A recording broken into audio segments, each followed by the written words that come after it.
Very good morning class. I am Pallavi Anand and I welcome you all in a session of Science Standard 4, and in this very session we will learn the 14th chapter, that is resources in our daily life. This is the part 2. In the first video we have discussed about the resources, natural resources and the type of resources. Now in this very chapter session we will learn about the renewable resources and what are the renewable resources we are having. So the first renewable resources is sun. Sun is the ultimate source of energy. Sun energy is converted into the chemical substance in a plant, and that very chemical substance which is converted by the plants is passed away to us in a form of fruits, vegetables, plants products. Chemical substance that is also being stored for the plants for their further growth. Next is sun energy, is called the solar energy. The energy we obtain from the sun is known as solar energy, and the solar energy is eco-friendly. They have no harmful effect on the environment. Next is sun energy is stored in a solar cell or a solar panel, and these solar energy or solar energy that is being stored in a cell is being used as a light for the emergency light. You can see so many solar charging lights are available, solar charging batteries are available, solar charging inverters are available nowadays. Now there are so many sources of cells and panels we have we are using in our day-to-day life. So sun is the ultimate source of energy, and when it can be replaced by its own, we don't need to have that solar energy. We have to use it very judicially, that we can just use the sun energy as much as we can have. Okay, so solar energy is very good for us, and it is very good for the environment as well, and it is free of cost. We don't have to pay the money for the solar energy. We only get charging power. We used to charge our cells, we used to charge our panels, and we don't have to pay something. So solar energy is a boon for the human life. Next is the water. Water is also a renewable resources. Life cannot, you cannot imagine your life, or we cannot imagine our life without water. Water is a clear source of energy. Water is a clear source of energy, which rainwater is the purest source of water. Okay, so we use water for generating electricity, that is known as hydroelectricity. The water is used for generating electricity also. Water is used for our domestic purposes, cleaning, washing, cooking, for n numbers of work we use water. And water is also used for generating electricity, that is known as hydroelectricity. The next one is wind. Wind is also a renewable resources. It is also used to generate electricity, operate flow mills. Wind energy can be put to use with the help of windmills. Wind energy can be used for generating windmills or revolving the windmills. Wind is also a renewable resources, and it's also a very great gift by the nature to us. Okay, these are the gifts of nature. Next is forest. What is forest? Forest is a large area of land that is covered with a heavy thick forest, dense trees, heavy thick dense trees, and it is a particular area. You can find some animals, wild animals as well. Forest is a very you can say forest is a very fertile area where there are lots many trees are there, and the main function of the forest, main use that we can get so many things from the forest, that wood, timber, medicinal plants, medicinals bark of the trees and all we can use as a medicines. Several numbers of trees and plants are available in a forest, which is used by the Ayurvedas for the preparing medicines. Then wood also is used. Then it is also used as a timber, cotton, jute. These things can be obtained from the forest. Forest also, the most important function of the forest is to purify the air. The air is nowadays polluted air. We are having so many use of coals, petrols, and these things, unwanted discharge. These make the air polluted, and the trees are only the filtration for the air. Trees can only filter the air and pass us the fresh oxygen. So trees are giving us fresh oxygen. Trees can only give us the oxygen. None other than, we cannot make the oxygen in a lab and all. Trees can only provide oxygen, and trees can purify the air and give you pure oxygen. So it is very, very important for the human life. Gives us many useful things as wood, timber, medicinal plants, fruits, jute, cotton, etc. Okay. So these are the renewable resources: sun, water, wind, and forest. Next, the second topic is non-renewable resources. What are the non-renewable resources? That is the resources which once exhausted cannot be replaced. Because non-renewable resources are taking thousands of millions of years to replace, to be formed. It takes millions and millions of years to form again. Okay, so we cannot have the non-renewable resources in our life. Once I will use the non-renewable resources, and after my 10th generation they can have the next new non-renewable resources. So it is we should use the non-renewable resources wisely, judicially, with the common use only. We should not waste it at any cost. What are these? These are coal, petroleum, minerals, and soil. These are the non-renewable resources. Coal and petroleum are formed by the remains of plants and animals. Once plants and animals die, they buried in the soil under the ground, and after getting pressure, sunlight, heat, and the nature's call, after so many years, millions of years, they converted into the coal and petroleum.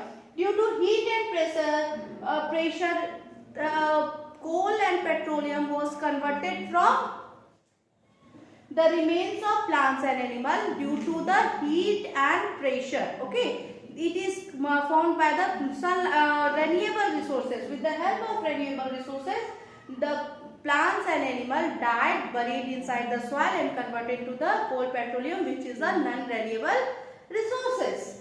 Used as fuel, we are using fuel, we are using petrol, we are using diesel, we are using kerosene oil, we are using different type of oils, different type of fuels. We are using it as a fuel. Next is, take millions of years to be formed. Just remember this. The non-renewable resources take millions and millions of years to form. So once it get over, we cannot have it again. Next is minerals. What are the minerals? The minerals are found naturally on the earth.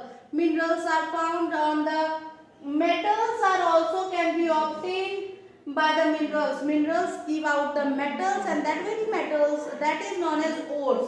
So the minerals can be obtained, metals can be obtained from the mineral, and that is known as ores.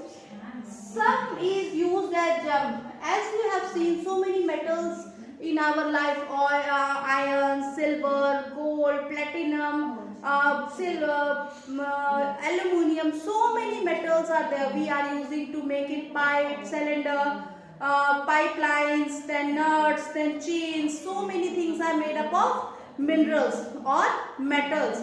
But some very precious metals can form the gems, as we are having diamond as a minerals.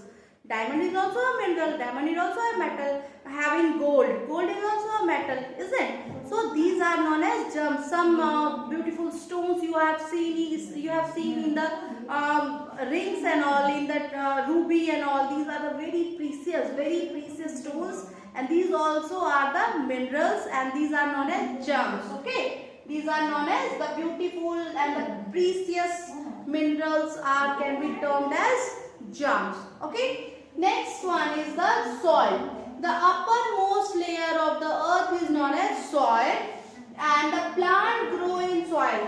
What are the functions of the soil? Soil provide nutrients to the plant for the further growth. Because plant need minerals, plant need water to remain alive, and these water and minerals are being provided by soil. This is being provided by soil, and in the presence of soil, plants flourish and nourish. Okay, so these are the renewable resources and the non-renewable resources. Next topic is what are the conservation of resources. What are the conservation of resources? Resources which need to be conserved. The wise and the economic use of resources is termed as the conservation of resources. The things that need to be conserved is a forest, soil, water and fuel. What are the things to be reserved? What are the things to be preserved, or what are the things to be conserved? Forest, water, soil and fuel. Because once we are continuously using fuels, we are using car, bikes, and when we have to go to the nearby places, we will take our car to go. What will happen? Fuel is, we are having money, we can purchase fuel. But what we will do at that time when we don't have fuel? We cannot buy it because there is no fuel. How can you buy? So what will happen? That is why we should use it very judicially, very wisely, so that the fuel is not being wasted. Nearby place we can go buy our food, we can use cycle, we can use the e-rickshaw or solar rickshaw and all, isn't it? Next we can say carpooling is a word you have to learn. Carpooling is word that means we can, if 2 or 3 person need to go at the same place, we can take one car and we can share the seats. What will happen? It will charge also, the charges is also very less. And what will happen? If you are coming to school with your friends and your friends are also living nearby, you will take that car, you are coming by your car. You just call your friend and you say, friend, I am going to school, will you like to visit with me? So they will also come and join you in your car. What will happen? Only one car will come and all the children nearby, 4 or 5 children will come together. Is it? So no need to bring 3 and 4 cars individually. So this is how we can save our petrol. Fuel you can save. Water. How we can preserve or conserve water? Water can be conserved in so many ways. As if you are having a glass of water, take half glass, come finish it, then again take the water as much as you require. Don't take 2-3 sip and throw the glass of water. It is very bad. So water is very precious, as you have seen here. Sorry, as you have seen here, life cannot exist without water. We cannot imagine our life without water. So we have to use the water very carefully. Suppose you are washing your bike, you are washing your car, you are washing your cycle. What you have to do? You have to use bucket, you have to use mugs instead of using pipelines. What will happen in a pipe? We are wasting water so much, and if we will take bucket and water, we will use that 10 buckets or 4 buckets or 5 buckets, that much only. But in pipe, we cannot measure the quantity of water that is being wasted on the ground. So we should not do it. We can have some more examples as we are washing the fruits, washing the vegetables, is it? And what we are doing? We are throwing that water. No, don't throw that water. Wash the fruits, wash the vegetable, and do what? That very water can be used for planting trees. That very water can be used for planting, plant we are planting, we are providing watering the plant. We can use that very water.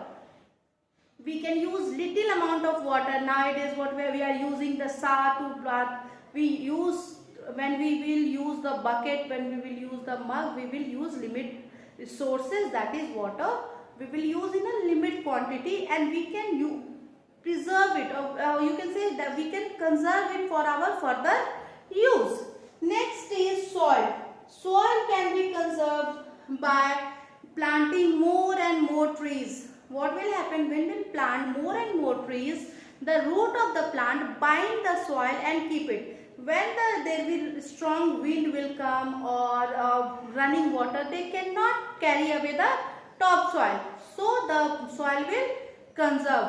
Next, we should avoid the overgrazing. If cattle will overgraze the soil, what will happen? The land become barren, and due to the wind or rain, that land, the water will come and take away the soil. So we should stop overgrazing, and we should avoid the deforestation, cutting down of trees for the making factories, for making buildings, for making furnitures is very pathetic. We should not do that.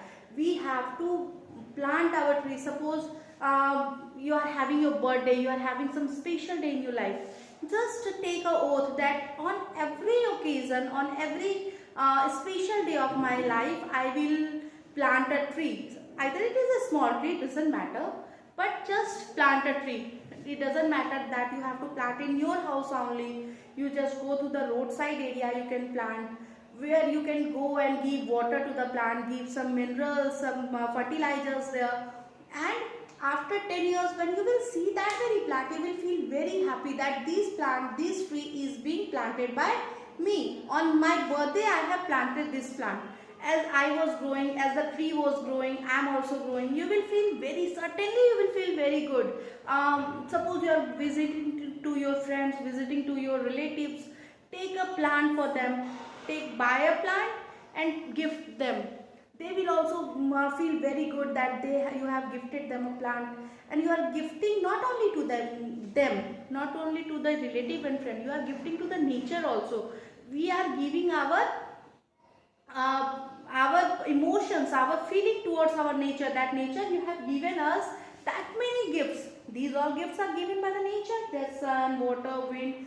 You are paying to the nature? No, we are not paying anything, but we can pay our regards to the nature. We can plant a tree for preserving nature, for conserving our nature and the resources. We can give to the our relative, they will plant the tree, they will also feel happy, oh, that boy or that girl has given me this plant. And when there will be a beautiful flowers will be there, they will also be happy, you will also be happy. So we should encourage afforestation. Whenever you get time, you just plant a tree. Okay. Next one is forest. We should use forest. We should use the so many different type of measures we must use to preserve our forest. What are these? We should use less paper. Okay, what we are wasting, we are just tearing the paper, flying, making aeroplanes and flying here and there. We should not waste the paper. We should use both sides of the paper very nicely. We should use all the papers, all the lines. We should not, because paper are made up of trees, isn't it? Bamboo trees and all. So when we will use the less paper to throw or to waste, there will be less cutting of the tree will take place. So we should use that very sense. And next we should send the newspapers. We should send the cardboards. We are having cartons at our home. We are buying something. We get a beautiful carton pack. We use that. After that, what we have to do? They are the recycling. So to protect these things, we should use recycling. Means again and again we use it. After that, again we will send it for recycling. Again that will come in a new form. Again we use it. Again we will send it for recycling. So the three things we have, 3 R's we have to use, that is reuse, reduce and recycle. These 3 measures we have to use. These are the most important word: reduce, reuse, reduce and recycle. They are turning in a round figure. we must reuse, then reduce, then recycle. What will happen? If you have a container, if you have something, you reuse it in a proper manner, then you can use it in a reduce. You just use it very often, don't waste in a wasted manner. Then you can recycle it. The used thing can be recycled. So 3R is very important, very important, and you have to learn something that how we can reduce, reuse and recycle. Okay, so this is the chapter. Go through it. Hope you have understood the chapter. If you have any problem, you can ask me in the comment section, and just go through and kindly conserve the natural and the non-renewable resources and the non-renewable resources. So it's your, all the responsibility is now on your shoulder to conserve the renewable and the non-renewable resources, because you are the future of the nation and you will just conserve it for the further use. Bye bye then. Take care and stay safe. Goodbye.